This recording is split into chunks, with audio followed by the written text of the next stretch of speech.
உரையாற்ற அன்புடன் அழைக்கின்றோம்.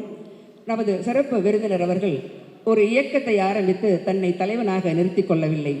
எளிய தொண்டனாக இதோ நம் முன் காமராஜரை போல் நிற்கின்றார். அவர் இப்பொழுது நமக்கு சிறப்புரை வழங்குவார். அனைவருக்கும் என்னுடைய அன்பான காலை வணக்கம். ஒரு அற்புதமான நேரத்தில் ஒரு மாமனிதருடைய 124வது பிறந்தநாள் பெருவிழாவில் நாம் எல்லோரும் கூட பங்கெடுத்து கொண்டிருக்கின்றோம்.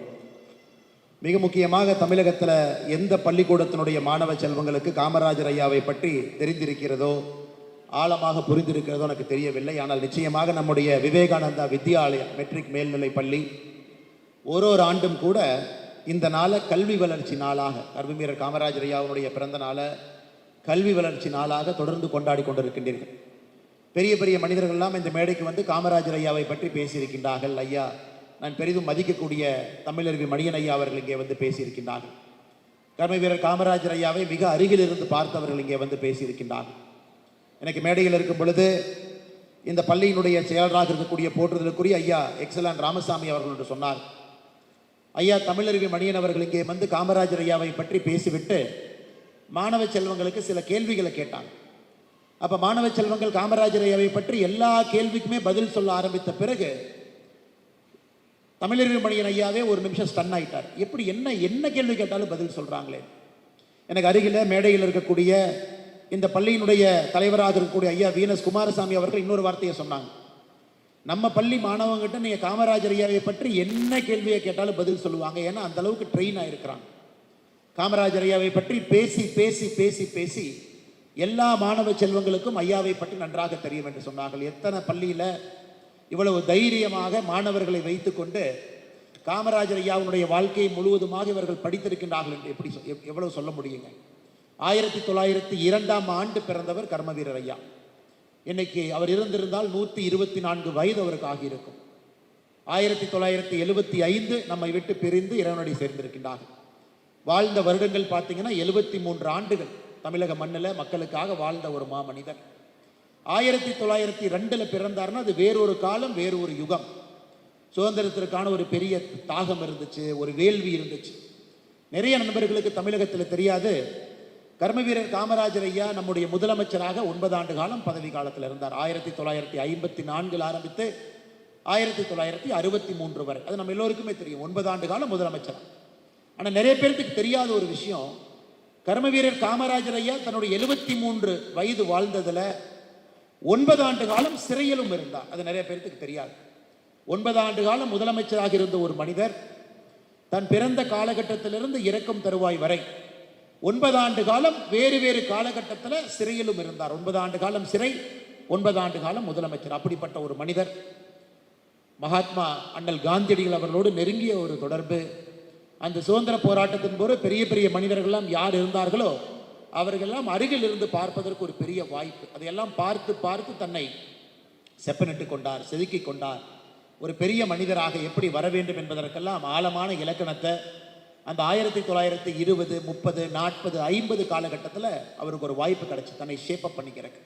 அதனால தான் காமராஜர் ஐயா was a man of his times என்று ஆங்கிலத்திலே சொல்வோம்.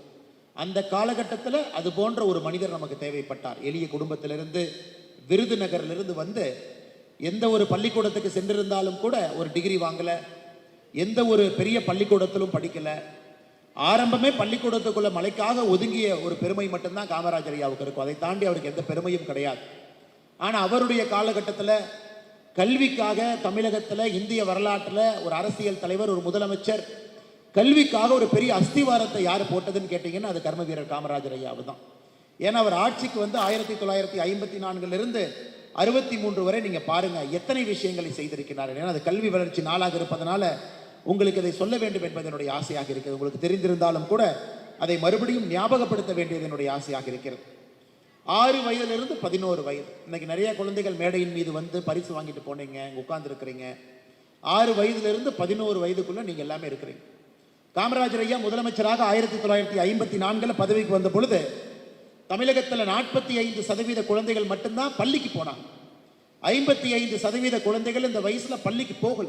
வீட்டு வேலை செய்யணும், காட்டு வேலை செய்யணும், அம்மா கூலி வேலைக்கு போனால் அவங்களும் கூலி வேலைக்கு போகணும். ஊட்டி மாதிரி தேயிலை இடத்துக்கெல்லாம் போனீங்கன்னா அம்மா அந்த குழந்தைய மடியில் வச்சுக்கிட்டே தேயிலை பறிச்சுட்டு இருப்பாங்க, அந்த குழந்தை மரத்துக்கு கீழே தூங்கிட்டு இருப்பாங்க. அது இன்னும் கூட ஆங்காங்க நம்ம பார்க்க முடியுது. ஆனால் காமராஜர் ஐயாவுடைய காலத்தில் 1954 வெறும் 45%, ஒன்லி 45% ஸ்கூலுக்கு போயிருந்தாங்க. அவர் ஆட்சி கட்டலிருந்து இறங்கும் பொழுது 1963 அதை 80% உயர்த்தி காட்டிய ஒரு பெருமை. யோசிச்சு பாருங்க, 45%லிருந்து 80%ற்கு கிட்டத்தட்ட 35% உயர்த்தி 80% விட்டுட்டு போனார். 1952 அவர் ஆட்சிக்கு வர்றதுக்கு 2 வருஷம் முன்னாடி தமிழகத்தில் பள்ளிக்கூடத்தில் படிக்கக்கூடிய மாணவர்கள் மொத்தமாக 3,33,000 பேர், அவ்வளவு பேர் தான் பள்ளிக்கூடத்தில் படிச்சாங்க. ஆனா காமராஜர் ஐயாவுடைய ஆட்சி கட்டலிருந்து இறங்கும் தருவாயில 9,44,000 பேர். எந்த அளவுக்கு உயர்த்தி இருக்கார் பாருங்க. அதாவது இன்னைக்கெல்லாம் எந்த முதலமைச்சருக்கும் எந்த ஒரு தலைவருக்கும் ஆணித்தரமாக நீங்க டேட்டா பேஸ்ட் எவிடன்ஸோடு சொல்ல முடியாது. காமராஜர் ஐயா வரும்போது இப்படி இருந்துச்சு, காமராஜர் ஐயா ஆட்சி கட்டலிருந்து போகும்போது எப்படி இருந்துச்சு. எதற்காக இதை நான் திரும்ப திரும்ப சொல்றேன்னாங்க, இன்னைக்கு பல இடத்துல காமராஜர் ஐயாவை பத்தி எப்படி சொல்லுவாங்கன்னா, எளிய மனிதர். உண்மைதான், எளிய மனிதர் தான். நேர்மையான மனிதர். உண்மைதான், நேர்மையான மனிதர். படிக்காத ஒரு மேதை. உண்மைதான், படிக்காத ஒரு மேதை. ஆனா நிறைய இடத்துல காமராஜர் ஐயாவுடைய அட்மினிஸ்ட்ரேட்டிவ் எக்ஸ்பீரியன்ஸ் பத்தி பேசுறது இல்லை. இன்னைக்கு ஒரு அட்மினிஸ்ட்ரேஷன் பண்ணணும்னா MBA படிச்சிருக்கணும், ஒரு பெரிய ஒரு மனிதராக இருக்கணும், அதிக பணம் செலவு செய்து பெரிய பெரிய கல்லூரியில் படித்திருக்கணும் அப்படின்னு இருக்கக்கூடிய காலகட்டத்தில் எதையுமே படிக்காத ஒரு மனிதர் அட்மினிஸ்ட்ரேஷன்ல, ஆட்சி அதிகாரத்தில் ஒரு புரட்சி செய்திருந்தார் என்றால் அது கர்மவீரர் காமராஜர் ஐயா தான். 3 லட்சத்திலிருந்து 9 லட்சத்திற்கு பள்ளிக்கூடத்துக்கு செல்லக்கூடிய மாணவர்களை உயர்த்தி காட்டியவர். அது மட்டும் இல்லைங்க, காமராஜர் ஐயா காலத்தில் தான் இன்னொரு பெரிய விஷயத்தை கொண்டு வந்தாங்க. ஒரு பள்ளிக்கூடத்துக்கு குழந்தை போக வேண்டும் என்றால் 2-3 விஷயம் இருக்கணும். ஒன்று, ஏன்னா ஏற்கனவே ஐயா பேசும் பொழுது சொன்னாங்க, ஒரு முறை தன்னுடைய அம்பாசிடர் காரில் முதலமைச்சரான புதுசில் போகிறாங்க. அப்போ ரயில்வே கேட் போடப்பட்டிருக்கிறது. ரயில்வே கேட்டுக்காக அந்த கார் நிற்கிறது. அப்போ ஒரு பையன் தூரத்தில் ஆடு மேய்ச்சிட்டு இருக்கிற பையனை கூப்பிட்டு காமராஜர் ஐயா கேட்குறாரு, ஏன் தம்பி ஸ்கூலுக்கு போலியான்னு. அந்த சின்ன தம்பி பேசுறாரு, இல்லை ஸ்கூலுக்கு போலின்னு. ஏன் ஸ்கூலுக்கு போலின்னு? அதில் காமராஜர் ஐயாவுக்கு அந்த சின்ன தம்பி சொல்கிறாரு, ஐயா ஸ்கூலுக்கு போனால் சாப்பாடு யார் போடுவான். அப்படியே கோட்டைக்கு போகிறாரு, சென்னைக்கு போகிறாரு. தலைமைச் செயலாளர் சீஃப் செக்ரட்டரியை கூப்பிட்டு கேட்குறார், தமிழ்நாட்டில் இருக்கக்கூடிய எல்லா பள்ளிக்கூடத்திற்கும் நாம் மதிய உணவு கொடுக்க வேண்டும் என்றால் எவ்வளவு செலவாகும்? நீங்கள் நல்லா யோசிச்சுக்கங்க. தமிழ்நாட்டினுடைய அன்றைய பட்ஜெட் என்பது 47 கோடி. ஐயா எனக்கு பேசுறதுக்கு முன்பு எக்ஸலான் ஐயா சொன்னாங்க 47 கோடி. இன்றைய பட்ஜெட் வந்து 4,67,000 கோடி. இன்றைய பட்ஜெட் என்பது 10,000 மடங்கு அதிகம். 10,000 மடங்கு. காமராஜர் ஐயாவுடைய முதல் ஆட்சியில் இருந்த பட்ஜெட்டுக்கும் தமிழ்நாட்டினுடைய மொத்த பட்ஜெட்டுக்கும் இன்னைக்கு இருக்கக்கூடிய பட்ஜெட்டுக்கும் 10,000 மடங்கு இன்னைக்கு பட்ஜெட் அதிகம். நல்லா யோசிச்சுக்கணும். அந்த காலகட்டத்தில் ஒரு முதலமைச்சர் முடிவு செய்கிறாரு, நமக்கு இருக்கக்கூடிய வருமானமே குறைவு தான், நாடு சுதந்திரம் அடைந்து 5 ஆண்டுகள் தான் ஆகுது, இப்பதான் வளர ஆரம்பிக்கிறது, வருமானம் இல்லை, மக்கள் ஏழை மக்களாக இருக்கின்றார்கள், பட்டினிச்சாவு நடக்குது. அதுல எதை முதன்மைப்படுத்துறாரு பாருங்க. எத்தனையோ விஷயங்கள் ஒரு முதலமைச்சருடைய நாற்காலியில் எத்தனையோ விஷயங்கள் இருந்தாலும் கூட அந்த முதலமைச்சர் முதன்மைப்படுத்தக்கூடிய விஷயம் என்னங்க? பள்ளிக்கூடத்துக்கு போகக்கூடிய மாணவ செல்வங்களுக்கு மதிய உணவு கொடுக்கணும் அப்படிங்கிறத முதன்மைப்படுத்துறார். அன்னைக்கு இந்தியாவில் எந்த மாநிலத்திலும் சுதந்திரத்துக்கு பிறகு இந்தியாவில் ஒரு மாநிலத்தினுடைய அரசோ மத்திய அரசோ பள்ளிக்கூடத்துக்கு செல்லக்கூடிய மாணவர்களுக்கு காலை உணவோ மதிய உணவோ எங்கேயுமே கொடுக்கல. முதலாக அதை ஆரம்பித்தது கர்மவீரர் காமராஜர் ஐயா. அப்ப தலைமைச் செயலாளர் சொல்றார், ஐயா நிதி இல்லை என்று. ஆரம்பிக்க வேண்டியது உங்களுடைய கடமை, நிதியை கொண்டு வருவது என்னுடைய பொறுப்புங்கிறார். அப்படிப்பட்ட ஒரு மனிதர் அன்னைக்கு மதிய உணவை கொண்டு வந்து அதை ஒரு புரட்சியா பண்றார். அதன் பிறகு இரண்டாவது காமராஜர் ஐயா நினைக்கிறாரு, எல்லா குழந்தைகளும் பள்ளிக்கூடத்திற்கு வர வேண்டும் என்றால் அந்த குழந்தை வீட்டு பக்கத்துல பள்ளிக்கூடம் இருந்தா தான் வரணும். ஏன்னா அப்ப டிரான்ஸ்போர்ட் கிடையாதுங்க. இன்னைக்கு நீங்க யோசிச்சு பாருங்க, ஸ்கூல் பஸ் இருக்கு, அரசு பேருந்து இருக்கு, அப்பா அம்மாட்ட 2 வீலர் இருக்கு, ஏன் சில வீட்டில் கார் இருக்கு, கொண்டு வந்து விட்டுட்டு போறாங்க. அன்னைக்கு குழந்தைகள் நடக்கணும். 1 கிலோமீட்டர், 2 கிலோமீட்டர், 5 கிலோமீட்டர், 10 கிலோமீட்டர் வரைக்கும் நடந்த எத்தனையோ குழந்தைகள் இன்னைக்கு பெரியவர்களாகி இந்த அரங்கத்தில் நிச்சயமாக அமர்ந்திருக்கின்றார்கள் என்பது நிச்சயமாக எனக்கு தெரியும். அன்னைக்கு காமராஜர் ஐயாவுடைய அடுத்த உத்தரவு, வீடிலிருந்து 3 மைல் தூரத்துல ஒரு நடுநிலை பள்ளி இருக்கணும். அந்த குழந்தை நடந்து போகணும்னா கூட 3 மைலுக்குள்ள நடந்து போய் ஒரு நடுநிலை பள்ளி, வீட்டிலிருந்து 5 மைல் தொலைவுக்குள்ள ஒரு உயர்நிலை பள்ளி 5 மைலுக்குள்ள இருக்கணும். இதையெல்லாம் கர்மவீரர் காமராஜர் ஐயா அவ்வளவு பிளான்டா கொண்டு வர்றாரு. அதனாலதான் அவருடைய காலகட்டத்தில் 9 ஆண்டுகள்ல மொத்த பள்ளிக்கூடங்கள் எந்த அளவுக்கு உயர்த்தினார். 1954 63 பார்த்தீங்கன்னா 18,000 பள்ளிக்கூடங்களை தமிழகத்தில் மொத்தமாக உயர்த்தினார் எக்ஸ்ட்ரா. அதில் 6,000 பள்ளிக்கூடங்கள் பூட்டி கிடந்த பள்ளிக்கூடங்களை திறந்தார். 12,000 பள்ளிக்கூடங்களை கட்டினார். மொத்தமாக 18,000 புதிய பள்ளிக்கூடங்களை 9 ஆண்டுகளை மக்களுக்கு கொடுத்தார். இன்னைக்கு தமிழ்நாடு இந்த அளவுக்கு இருக்கு. இன்னைக்கு குழந்தைகளுடைய பெற்றோர்கள் நிறைய பேர் படிச்சிருக்கிறாங்க. உங்களுடைய தாத்தா நிறைய பேர் படிச்சிருக்கிறாங்க. ஏன் மேடையில் இருப்பவங்க இந்த சேர்ல உட்கார்ந்துருக்கிறாங்க. இந்த மைக்கை வச்சு நான் உங்கள்கிட்ட பேசுறேன். அப்பா அம்மா எல்லாம் கௌரவமாக இந்த சமுதாயத்தில் வாழ்றாங்கன்னா எத்தனையோ மனிதர்கள் காரணமாக இருந்தாலும் அதில் முக்கியமான ஒரு மனிதர் கர்ம வீரர் காமராஜர் ஐயா. பள்ளிக்கூடத்தை திறந்தது மட்டுமல்ல, மதிய உணவு கொடுத்தது மட்டுமல்ல, வீட்டுக்கு பக்கத்திலேயே ஆரம்ப கல்வி உயர்கல்வியை பக்கத்திலே கொண்டு வந்தது மட்டுமல்ல, கல்லூரியை திறந்தார். அவருடைய கல்வி காலகட்டத்தில் 9 ஆண்டுகளில் 53 கல்லூரிகளிலிருந்து 63 கல்லூரிகளாக உயர்த்தினார். 39,000 மாணவர்கள் கல்லூரியில் படித்ததை அவர் ஆட்சியிலிருந்து இறங்கும் பொழுது 49,000 மாணவர்களாக மாற்றினார். ஸோ ஆரம்ப கல்வியாக இருக்கட்டும், உயர்கல்வியாக இருக்கட்டும், கல்லூரி கல்வியாக இருக்கட்டும், அனைத்துக்கும் ஒரு பெரிய முக்கியத்துவம் கொடுத்து கர்ம வீரர் காமராஜர் ஐயா அவர்கள் உண்மையாலுமே தமிழகத்தில் கல்வி கண்ணை திறந்த ஒரு மாபெரும் ஒரு மனிதர். இன்னைக்கு நான் கோயம்புத்தூர் வீட்டிலிருந்து கிளம்பி இங்கே வர்ற வரைக்கும் ரோட்டில் எண்ணிக்கிட்டே வந்தேங்க. எத்தனை இடத்துல கர்ம வீரர் காமராஜர் ஐயாவினுடைய புகைப்படத்தை வைத்து மரியாதை செய்து கொண்டிருக்கின்றார்கள். பல்லடம் பேருந்து நிலையத்தில் 3 இடத்துல, கோயம்புத்தூரில் வெளியே வரும் பொழுது விமான நிலையம் பக்கத்தில், மொத்தமாக 11 இடத்தை கவுண்ட் பண்ணுங்க ஐயா. 11 இடம் தமிழகத்தில் இன்னைக்கு 11 இடம், கிட்டத்தட்ட ஒரு 60 கிலோமீட்டருக்குள்ள 11 இடத்துல வேறு வேறு அரசியல் கட்சிகள், பள்ளிக்கூடங்கள், சமுதாய அமைப்புகள் இன்னைக்கு 11 இடத்துல இந்த 60 கிலோமீட்டர்ல ஒரு மனிதனுக்கு மரியாதையை செலுத்தி 124 ஆண்டுகளுக்கு பிறகும் ஞாபகம் வைத்து மரியாதை செலுத்துறாங்கன்னா இது சாதாரண ஒரு விஷயம் கிடையாது. நிறைய அரசியல் கட்சிகள் இன்னைக்கு கர்ம வீரர் காமராஜர் ஐயாவை கொண்டாடுறாங்க, கொள்கை தலைவராக வைத்திருக்கின்றாங்க. நிறைய அரசியல் கட்சிகள் அவங்களை பின்பற்றாங்க, அது முக்கியம் கிடையாது. ஆனா ஒரு பள்ளிக்கூடத்துல ஒரு ஆண்டும் தவறாம இந்த நாளை கல்வி நாளாக இதை கொண்டாடி எல்லோரையும் அழைத்து அவர்களுக்கான பேச்சு போட்டி, ஓவிய போட்டி நடத்து, எல்கேஜி படிக்கக்கூடிய குழந்தை காமராஜர் ஐயானா என்னன்னு தெரியலனா கூட அவங்க வீட்டில் அப்பா அம்மா சொல்லி கொடுத்து, இல்லை இப்படி தான் ட்ரா பண்ணணும்னு சொல்லி கொடுத்து, அல்லது பள்ளியில் இருக்கக்கூடிய ஆசிரியை சொல்லி கொடுக்கும் பொழுது அங்கே காமராஜர் ஐயாவோ ஒரு எல்கேஜி குழந்தைக்கு நுழைக்கிறேன், ஒரு கியூரியாசிட்டியை கொண்டு வர்றேன்.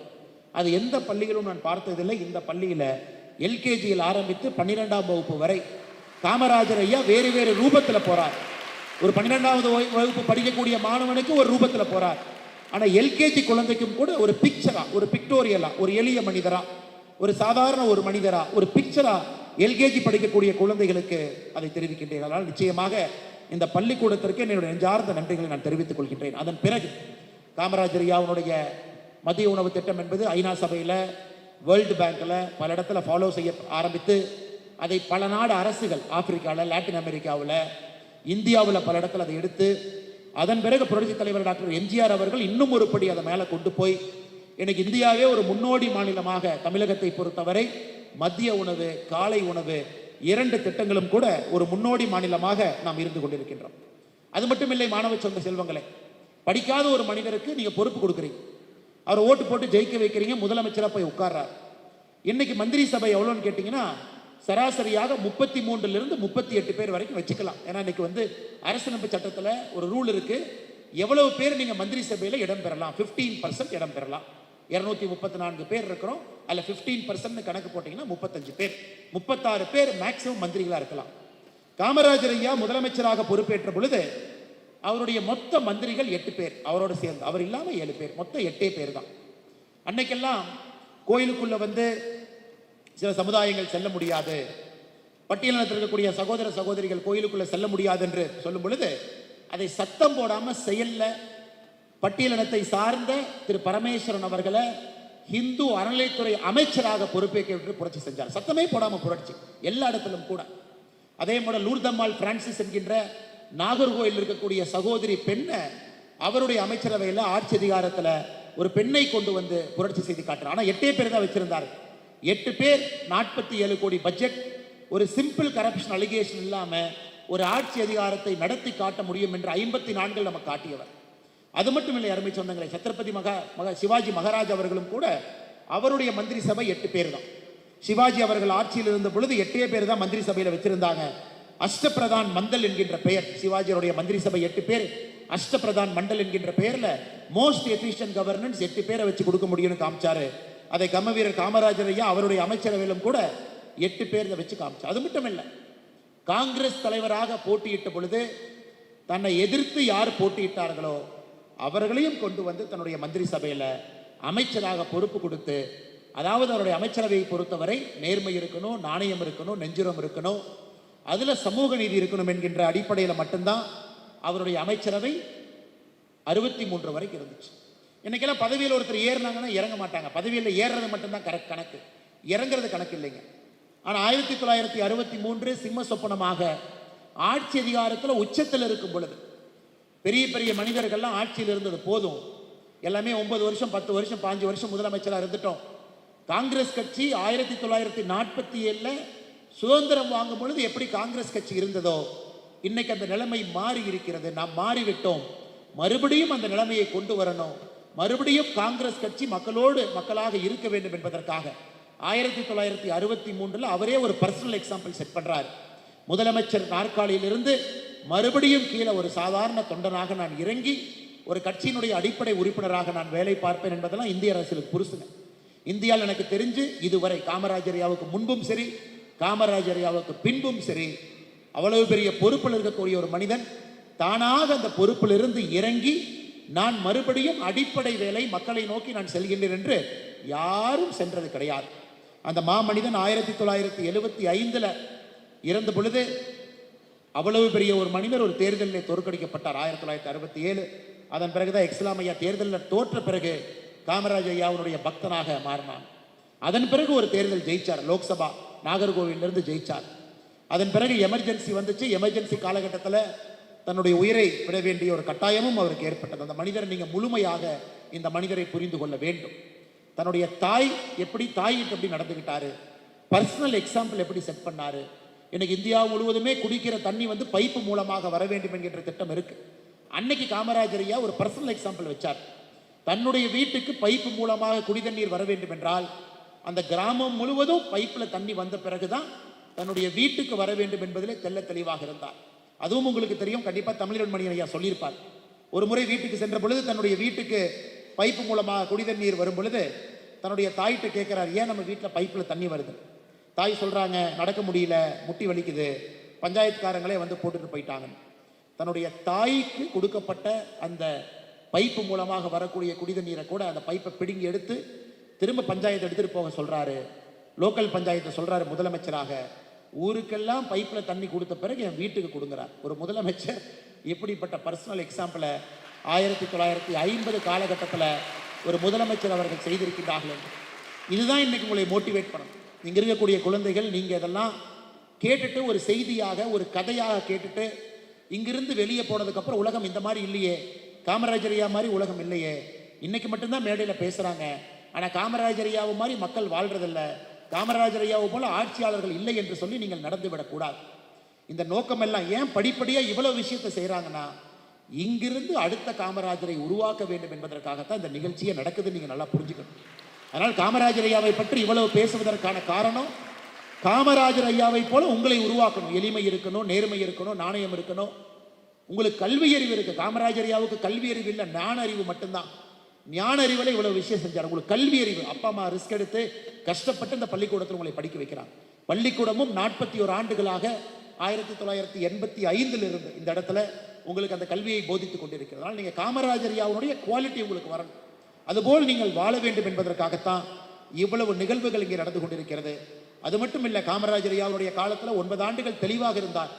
எந்த காரணத்திற்கு கூட தமிழகத்தில் இன்னைக்கு டாஸ்மாக் என்று சொல்லக்கூடிய கடைகளோ சாராய கடைகளோ நாங்கள் திறக்க மாட்டோம் என்பதில் தெல்ல தெளிவாக இருந்தார். 47 கோடி ரூபாய் பட்ஜெட்டும் கூட சுத்தமான ஒரு பட்ஜெட். ஒருவரை குடிக்க வைத்து அதிலிருந்து வரக்கூடிய பணத்தின் மூலமாக ஒரு அரசு ஒரு பட்ஜெட்டை போட்டு மக்களை முன்னேற்றுகின்றோம் என்று சொல்லவில்லை. அந்த அந்த நெஞ்சுரமும் அந்த நேர்மையும் காமராஜர் ஐயாவுக்கு இருந்துச்சு. ஆனால் இன்னைக்கு தமிழகத்தில் எத்தனை பேர் குடிக்கிறாங்கன்னு கேட்டிங்கன்னா, சமீபத்தினுடைய ஆய்வின்படி 18 வயசுலேருந்து 70 வயசு ஆண்கள் எடுத்துக்கிட்டிங்கன்னா 24% பேர் குடிக்கிறாங்க. குடிக்கின்ற ஆண்களில் 18% பேர் போதைக்கு அடிமையாக, ஆல்கஹால் அடிக்ஷன் அவங்களுக்கு இருக்கு. இதையெல்லாம் எதிர்க்க வேண்டிய கட்டாயமும் கடமையும் நமக்கு இருக்கு. இன்னைக்கு எல்லா குழந்தைகளையும் சென்சிடைஸ் பண்ணணும், ஆல்கஹாலை பற்றி சென்சிடைஸ் பண்ணணும், ட்ரக்ஸை பற்றி சென்சிடைஸ் பண்ணணும், பேரண்ட்ஸை நம்ம சென்சிடைஸ் பண்ணணும். ஒரு ஆரோக்கியமான சமுதாயத்தை, ஒரு மதுவில்லாத, போதை இல்லாத ஒரு ஆரோக்கியமான சமுதாயத்தை நாம் உருவாக்க வேண்டும் என்றால் நாம் அனைவரும் ஒன்று சேரும் பொழுது மட்டும்தான் அது நடக்கும். தமிழகத்தில் 24% பேர் ஆண்கள் 18லிருந்து 70 வயசு குடிக்கிறாங்க அப்படிங்கிறது 4ல் ஒருத்தர். அப்படி எப்படிப்பட்ட சமுதாயத்தை நாம் உருவாக்கி கொண்டிருக்கின்றோம்னு யோசிச்சு பாருங்க. அதில் குடிக்கிறவங்கள 18% பேர் அடிக்ஷன் இருக்கு, அதன் மீது ஒரு ஒரு ஒரு மீள முடியாத ஒரு விஷயம் இருக்குன்னா எப்படிப்பட்ட சமுதாயத்தை உருவாக்குறோம்னு நீங்க பாருங்க. தமிழகத்தில் அதிகரித்திருக்கக்கூடிய இந்த கஞ்சா புழக்க வழக்கத்தையும் கூட கட்டுப்படுத்த வேண்டிய கடமை நம்முடைய சமுதாயத்துக்கு இருக்கு. அதையும் கூட நீங்கள் கவனத்தில் எடுத்துக்கொண்டு இந்த 1 மாத காலமும் கூட வீதலிட சமைப்பு தமிழ்நாடு முழுவதுமே இதை ஒரு பெரிய ஒரு மாபெரும் மக்கள் இயக்கமாக எடுத்திருக்கின்றோம். அதில் நீங்களும் பங்கு பெற வேண்டும் என்று அன்போடு கேட்டுக்கொள்கின்றேன். அதே நேரத்தில் மாணவ செல்வங்கள் நீங்கள் தெளிவாக இருக்கணும். குடிக்கிறவங்களை நீங்கள் பார்த்தீங்கன்னா நாங்கள் சொல்கிறத விட நீங்கள் சொன்னீங்கன்னா அவங்க கண்டிப்பாக விடுவாங்க.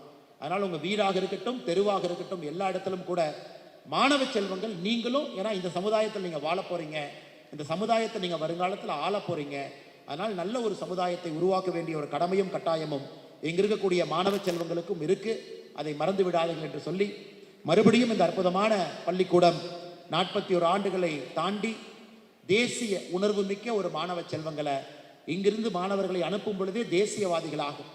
நாடு முதல், மை நேஷன் ஃபர்ஸ்ட் என்கின்ற ஒரு சிங்கிள் ஐடென்டிட்டியில் இங்கிருந்து 1000 மாணவ செல்வங்களை ஒரு ஆண்டும் கூட தயார் செய்து வெளியே அனுப்பி கொண்டிருக்கின்றீர்கள். அது சாதாரண ஒரு வேலை கிடையாது. அதனால் நிச்சயமாக இந்த காலகட்டத்திலும் கூட உங்களை இந்த நேரத்தில் பாராட்டி ஆக வேண்டும். கர்மவீரர் காமராஜர் ஐயா ஒரு தேசிய கட்சியில் பணியில் இருந்த பொழுது கூட மிக தெளிவாக இருந்தார். அப்போ பண்டிட் நேரு இந்தியாவுடைய பிரதமராக யோசிச்சு பாருங்க, நேரு எவ்வளவு பெரிய மனிதர். அப்படி இருக்கும் பொழுது இந்தியா மிகப்பெரிய ஒரு நாடு, இந்தியா முதல் நாடு, அதிலே தமிழகத்தை முதன்மையாக கொண்டு வர வேண்டும் என்கின்ற ஒற்றை நோக்கத்தில் தமிழ்நாட்டினுடைய உரிமைகளை எங்கேயும் விட்டு கொடுக்காமல் ஒரு மிகச்சிறந்த முதலமைச்சராக இருந்த ஒரு மாமனிதர். இன்னைக்கு காமராஜர் ஐயாவை பார்த்து ஏங்கிட்டு இருக்கிறோம். விவசாயம் highest, agriculture land, irrigator land highest இருந்தது கர்மவீரர் காமராஜர் ஐயா 1964. அதன் பிறகு இரிகேட்டட் லேண்ட், நீர் மூலமாக விவசாயம் செய்யக்கூடிய நிலம் என்பது காமராஜர் ஐயாவுடைய காலத்திற்கு பிறகு கிட்டத்தட்ட தமிழகத்தில் 2.5 லட்சம் ஏக்கர் குறைந்திருக்கிறது. காரணம், காமராஜர் ஐயாவுக்கு பிறகு யாரும் டேம் கட்டல, காமராஜர் ஐயாவுக்கு பிறகு விவசாயத்துக்கு யாரும் முக்கியத்துவம் முன்னுரிமை கொடுக்கல. அதையெல்லாம் நீங்கள் ஒரு இயக்கமாக இங்க இருக்கக்கூடிய மாணவ செல்வங்கள் இதெல்லாம் நான் வச்சுக்கணும். நீங்க இன்னும் 20 ஆண்டுகள் கழித்து வரும் பொழுது எப்படிப்பட்ட இந்தியா தமிழ்நாடு இருக்குன்னு யோசிச்சு பார்த்துங்க. அது நல்ல தமிழ்நாடாக இருக்க வேண்டும், நல்ல இந்தியாவாக இருக்க வேண்டும் என்றால் உங்களுடைய அடிப்படை கடமையிலிருந்து நீங்கள் தவறக்கூடாது என்று சொல்லி மிக பொறுமையாக காலையிலிருந்து இந்த அரங்கத்தில் இருக்கக்கூடிய எல்லா மாணவ செல்வங்களுக்கும், பெற்றோர்கள் பெரும் அளவில் இங்கே வந்திருக்கின்றார்கள், இந்த விழாவுக்கு வந்திருக்கின்றார்கள், பெற்றோர்களுக்கும் பத்திரிகை நண்பர்களுக்கும், கிட்டத்தட்ட 20 பள்ளியினுடைய பிரின்சிபல்ஸ் அவங்க இங்கே சிறப்பு விருந்தினர்களாக அவர்கள் வந்திருக்கின்றார்கள், அவர்களுக்கும், இந்த இயக்கத்தை சார்ந்தவர்கள் எல்லோரும் பெரிய அளவில் வந்திருக்கின்றார்கள், அவர்களுக்கும், இந்த பள்ளியினுடைய ஆசிரியர் பெருமக்கள் அவர்களுக்கும், குறிப்பாக நான் டீச்சிங் ஸ்டாஃப், இந்த பள்ளியில் இருக்கக்கூடிய வாட்ச்மேன் ஐயாவிலிருந்து ஆரம்பித்து உள்ள இருக்கக்கூடிய ஆயம்மா வரைக்கும் எல்லோருமே உங்களுக்காக தன்னுடைய வாழ்க்கையை அர்ப்பணித்து பணி செய்து கொண்டிருக்கின்றார்கள். அவர்களையும் இந்த நேரத்தில் அவர்களையும் நினைவில் கொண்டு வாய்ப்பு கொடுத்த நல்ல உள்ளங்களுக்கு நன்றி தெரிவித்து, விவேகானந்தா வித்யாலயா மெட்ரிக் மேல்நிலை பள்ளி இன்னைக்கு 41 ஆண்டுகளாக இருந்தாலும் வரக்கூடிய ஆண்டுகளில் இன்னும் மென்மேலும் பெரிய உயரத்திற்கு செல்ல வேண்டும் என்று வாழ்த்தி வணங்கி என்னுடைய உரையை முடித்துக் கொள்கின்றேன். நன்றி, வணக்கம். தமிழ்நாடு வாழ்க, பாரதத்தினுடைய புகழ் உலகெங்கும் ஓங்குக. இதைத்தான் மடை திறந்த வெள்ளம் என்பார்களோ.